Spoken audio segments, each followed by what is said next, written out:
Буэнос-Айрес просыпается сегодня, как Париж юга.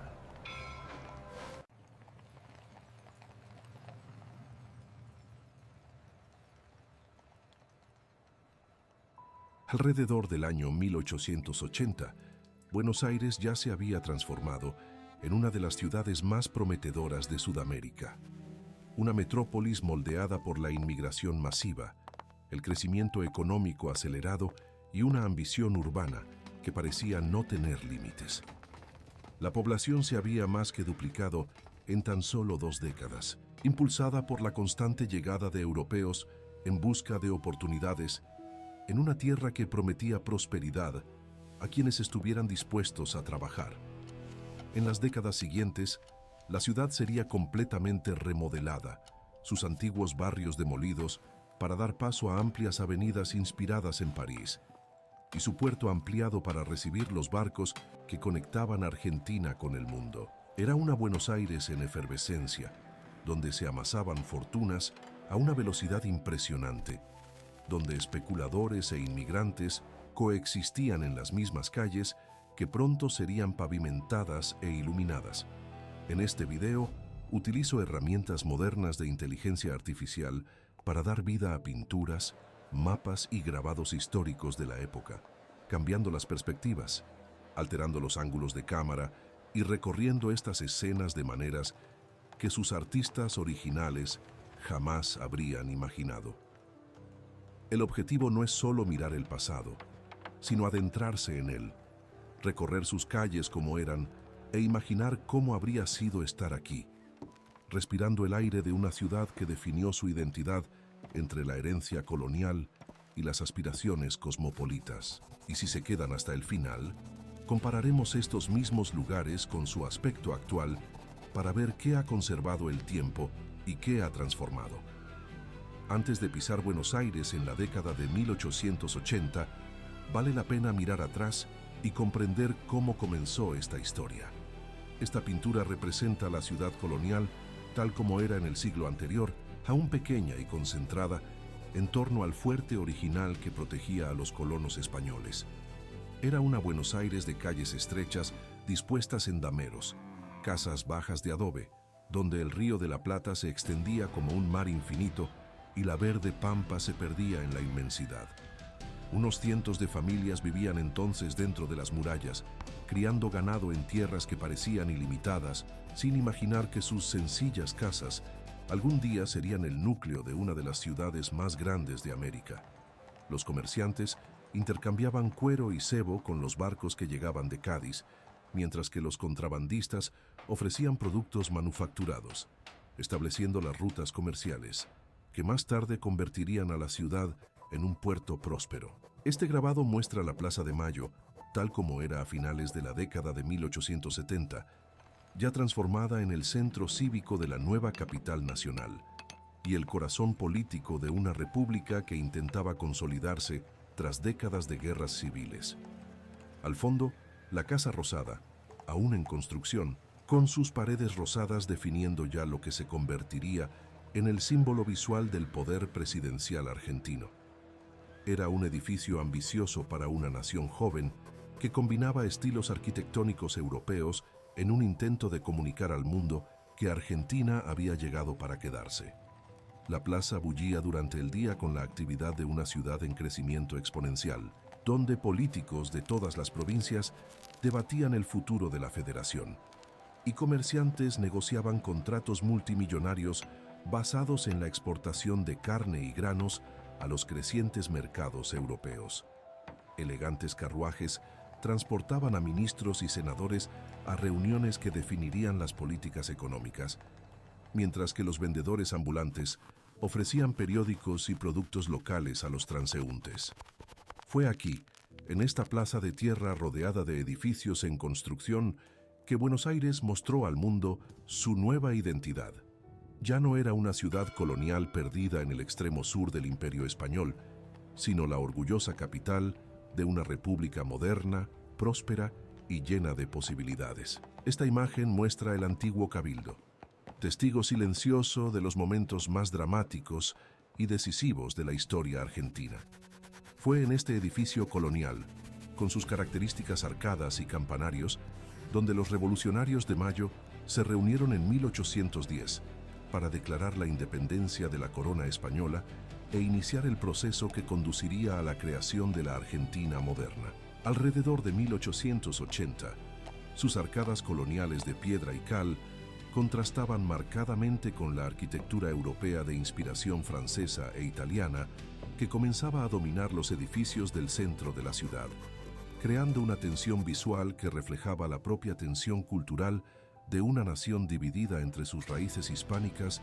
y sus aspiraciones cosmopolitas. Los funcionarios de la nueva administración nacional entraban y salían a diario de sus oficinas reconvertidas, gestionando con recursos limitados una nación que crecía demográficamente a un ritmo superior al que cualquiera podría haber predicho apenas unas décadas antes. Era un símbolo tangible de continuidad histórica, en una ciudad que parecía decidida a olvidar su pasado colonial en favor de un futuro moderno y europeo. Este dibujo representa el puerto de Buenos Aires tal como era en la década de 1880, un impresionante laberinto de muelles de madera, almacenes de ladrillo y barcos de vapor que llegaban semana tras semana, cargados de inmigrantes europeos hambrientos y esperanzados. Cada día, cientos de personas desembarcaban aquí, principalmente del sur de Italia, la Galicia española, la Francia rural y los estados alemanes. Cada familia cargaba en su escaso equipaje el sueño de una propiedad rural, un trabajo bien remunerado y una vida mejor para sus hijos en una tierra que prometía infinitas oportunidades para quienes estuvieran dispuestos a trabajar duro. El puerto vibraba con actividad las 24 horas del día, mientras grúas primitivas impulsadas por la fuerza humana descargaban mercancías europeas y cargaban productos de las pampas argentinas que enriquecieron a ganaderos y comerciantes locales, creando fortunas que se invertirían en la propia transformación urbana de Buenos Aires. Era un espectáculo impresionante de la globalización temprana, donde los idiomas, las monedas, los olores de la comida y las esperanzas de futuro se mezclaban en una cacofonía cosmopolita que definiría para siempre el carácter de la ciudad. Los estibadores italianos trabajaban codo a codo con los gauchos criollos, mientras que los comerciantes ingleses comerciaban en español con los ganaderos argentinos, creando un entorno cultural único en América Latina. Al salir del puerto y dirigirnos al corazón de la ciudad, nos adentramos en las calles del centro histórico, donde la transformación urbana se desarrollaba a una velocidad que impresionaba incluso a los visitantes europeos acostumbrados al crecimiento de las grandes capitales. Este grabado representa la calle Florida tal como era a finales de la década de 1870, todavía una calle relativamente estrecha, heredada del trazado colonial, pero que ya empezaba a adquirir el aire de elegancia y sofisticación comercial europea que la haría famosa en todo el continente. Prósperos comerciantes, muchos de ellos inmigrantes enriquecidos por la exportación de productos agrícolas o la importación de manufacturas europeas, caminaban por sus estrechas aceras ataviados con la última moda parisina, mientras que lujosos carruajes transportaban a las familias más adineradas de la ciudad a comprar en establecimientos que vendían productos importados directamente de Londres y París. Era una Buenos Aires que intentó deliberadamente emular a las grandes capitales europeas, importando no solo manufacturas y tecnología, sino también moda, arquitectura, costumbres sociales e incluso formas de entretenimiento, en un intento consciente de borrar rápidamente cualquier rastro de sus orígenes coloniales hispánicos. Las tiendas ostentaban nombres franceses e ingleses, incluso cuando pertenecían a comerciantes italianos o alemanes, una clara demostración de cómo la ciudad quería ser vista por el resto del mundo. Esta pintura representa el barrio de San Telmo, en la década de 1880, una fascinante zona urbana donde las tradicionales casas coloniales de gruesos muros y patios interiores comenzaban a dar paso a construcciones más modernas, inspiradas en modelos arquitectónicos que llegaban de Europa junto con inmigrantes y libros de arquitectura. Era un barrio en plena transición social y urbana, donde las familias aristocráticas criollas de origen colonial aún conservaban sus tradicionales residencias de estilo hispánico, con sus amplias habitaciones y balcones interiores, mientras que una nueva clase media emergente, compuesta principalmente por inmigrantes adinerados, construía ambiciosas casas adosadas, inspiradas directamente en la arquitectura italiana y francesa, que habían dejado atrás en sus países de origen. Las estrechas calles de adoquines irregulares resonaban durante el día con los sonidos característicos de una ciudad en constante crecimiento,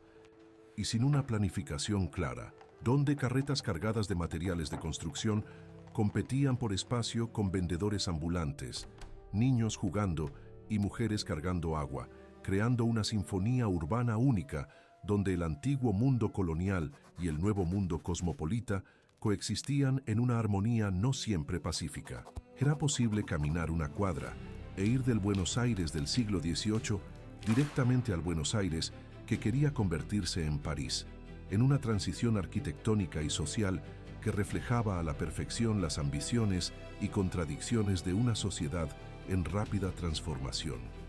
No podemos hablar de Buenos Aires en la década de 1880 sin mencionar los famosos conventillos, edificios improvisados donde se hacinaban miles de inmigrantes recién llegados, sin recursos para alquilar casas enteras,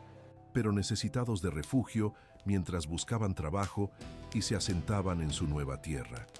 Este dibujo muestra un típico patio de conventillo, tal como existían en toda la ciudad, espacios donde familias enteras de napolitanos, calabreses, gallegos, judíos, polacos y alemanes se apiñaban en diminutas habitaciones,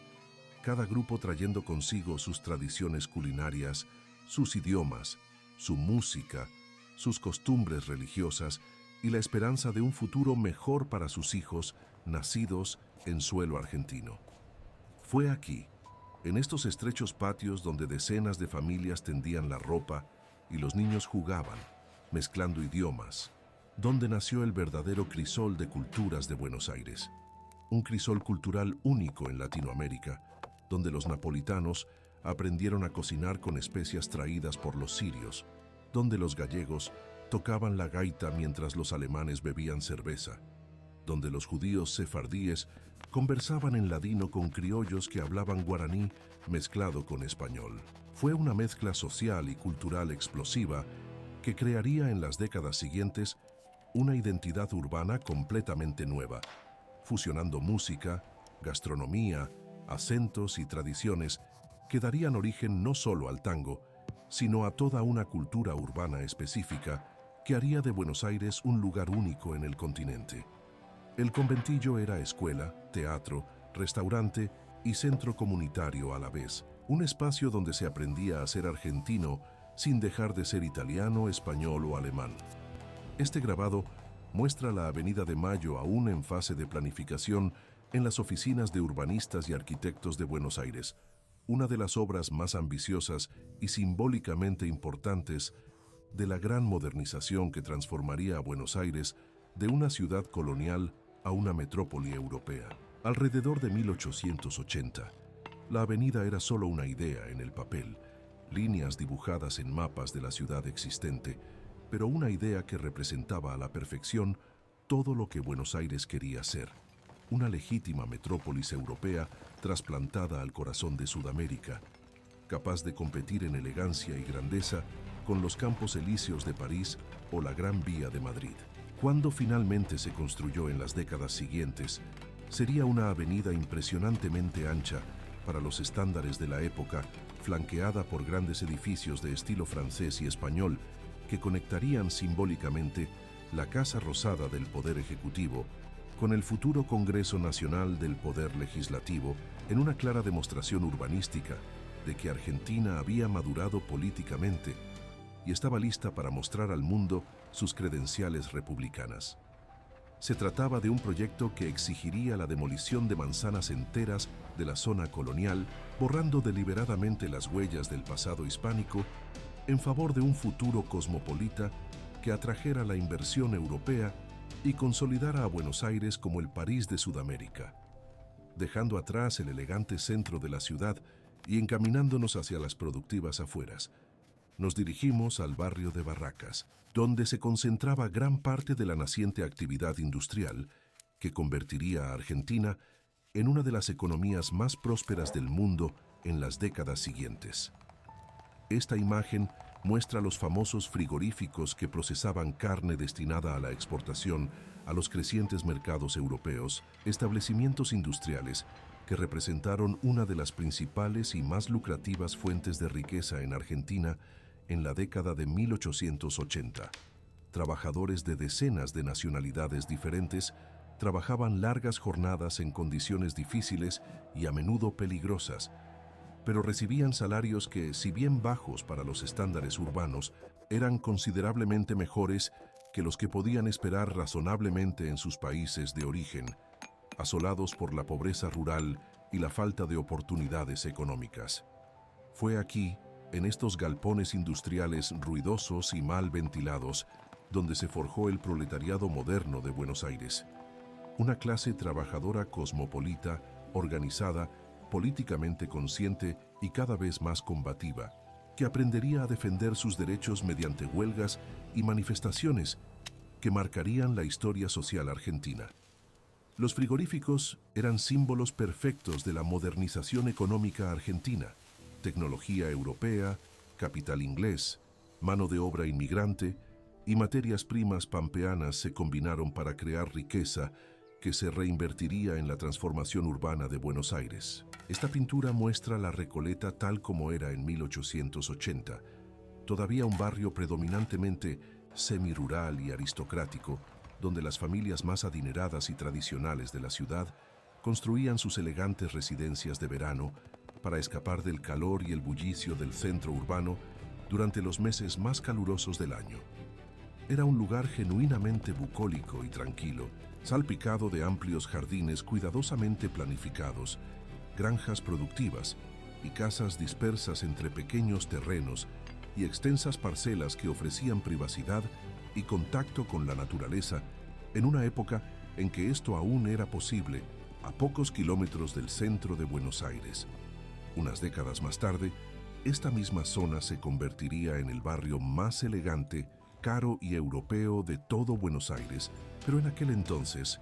aún conservaba un ambiente rústico y relajado que contrastaba agradablemente con el movimiento frenético, el ruido constante y el bullicio comercial del centro histórico de la ciudad.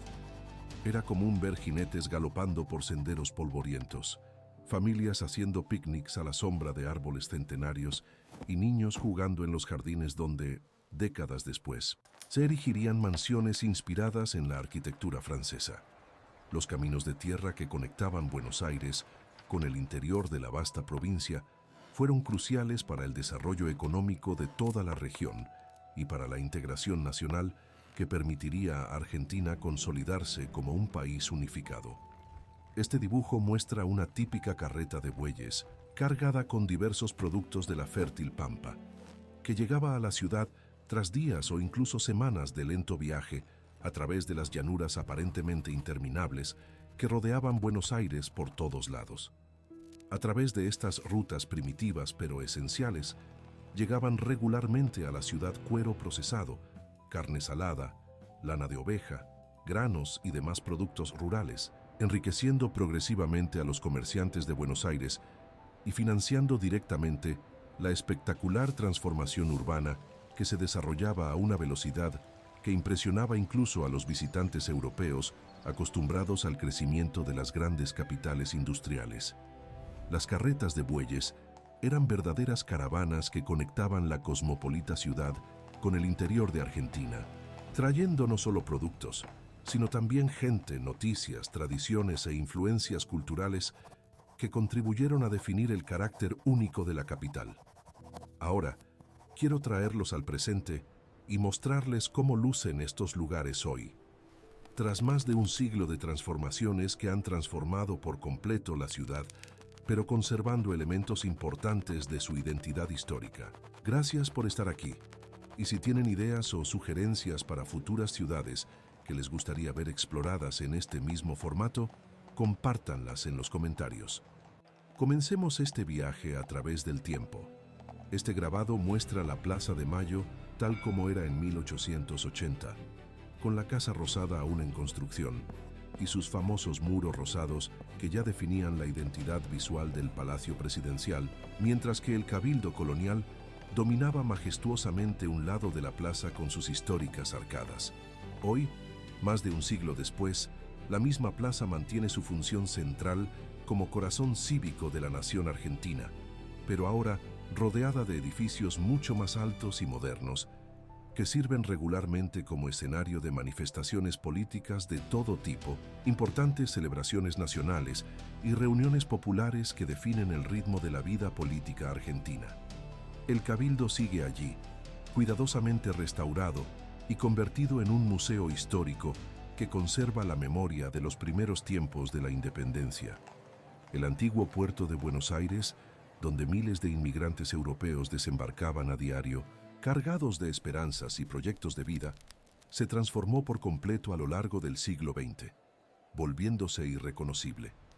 El actual Puerto Madero es un barrio moderno y sofisticado de elegantes rascacielos, restaurantes de lujo, hoteles internacionales y apartamentos de lujo, construido literalmente sobre los cimientos y estructuras de aquellos antiguos muelles de madera donde arribaban los transatlánticos. La antigua calle Florida se ha convertido en una de las arterias comerciales más importantes y concurridas de toda la ciudad, completamente peatonal y siempre llena de movimiento, turistas y actividad comercial. Los históricos conventillos de San Telmo han dado paso en su mayoría a casas de tango para turistas, anticuarios, cafés bohemios y estudios de artistas,